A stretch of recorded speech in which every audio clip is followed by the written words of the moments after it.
IUD is a great option, even if you haven't had a baby, due to its low maintenance.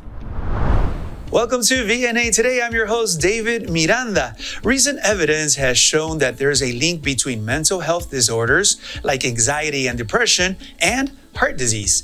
February is American Heart Month, and we're being joined by a VNA healthcare expert with more information. Well, Lisa, what is the link between the brain health and the mental illness? Actually, it's really interesting because brain health and mental illness it's really hand in hand. Mental illness actually affects a lot of parts of your body, especially your heart, and that can cause and trigger a lot of problems with cardiac diseases and problems like that. So I think it's really important to make sure that you know that when you have a lot of anxiety, things of that sort, it's going to be affecting your heart. So what of the mental illnesses are the higher risk to increase the heart diseases? There actually are many, but I think some of them is like mood disorder, like when you're depressed, have bipolar issues, that's really tough. Anxiety actually makes even your heart pump really fast, and it makes it really a struggle where you have even difficulty breathing, so that makes it even more of a challenge.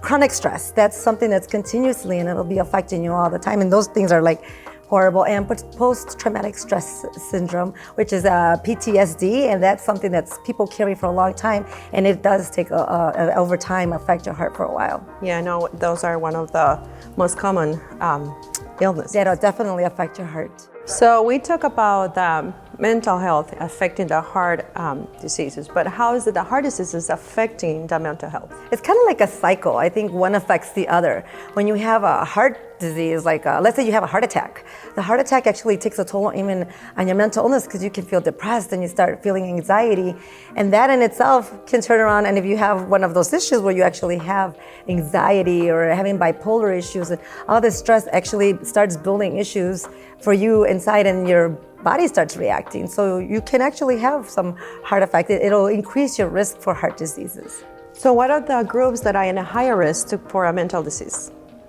There's some of the people who are more at risk for heart disease are veterans. I think they've gone through so much, and I think you have so much that you're carrying continuously in a day-to-day life that I think it's really challenging. Women, we have a lot of stress that we carry, or maybe our hormones, different things can affect us, and I think that makes it also a challenge. And couples, especially with one person who's had post-traumatic stress syndrome, if one of them has it, it makes the couples a little bit more with challenges to carry that as well.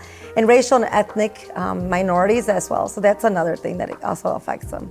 So that means that we have to be aware about these diseases if we're Hispanic or with any other ethnicities. Yes, if you fall into any of those categories, which is very common, and unfortunately sometimes we don't even realize that you are in one of these categories, and you're day by day doing your different activities, but you carry things with you. So how the patients can manage their mental illness in order to lower the risk? I think more than anything, understanding what the symptoms are, understanding that this is a risk. And what is your role? Like, let's say this is something that can affect me. And if there's something that you're not sure of, always talk to your provider. Sometimes we don't think of things being too serious, but whenever you start feeling it's something that's happening frequently, I think it's important to understand the symptoms and know, is this something that's happening to me? Speak to your provider so that way you can get treated, before things get serious and make it even more of a challenge to try to get diagnosed and, managed. I think having a heart disease or mental illness, having that managed early is a lot easier to take care of versus later on in life.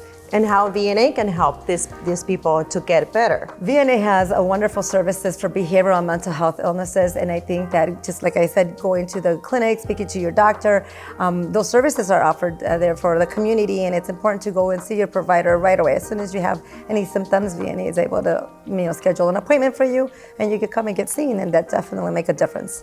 Right. Thank you, Elisa. Yeah. For more information or to talk to a provider about how your mental health may affect your heart, visit us online at vnahealth.com or call us at 630-884-4566. I'm your host, David Miranda, and see you next time.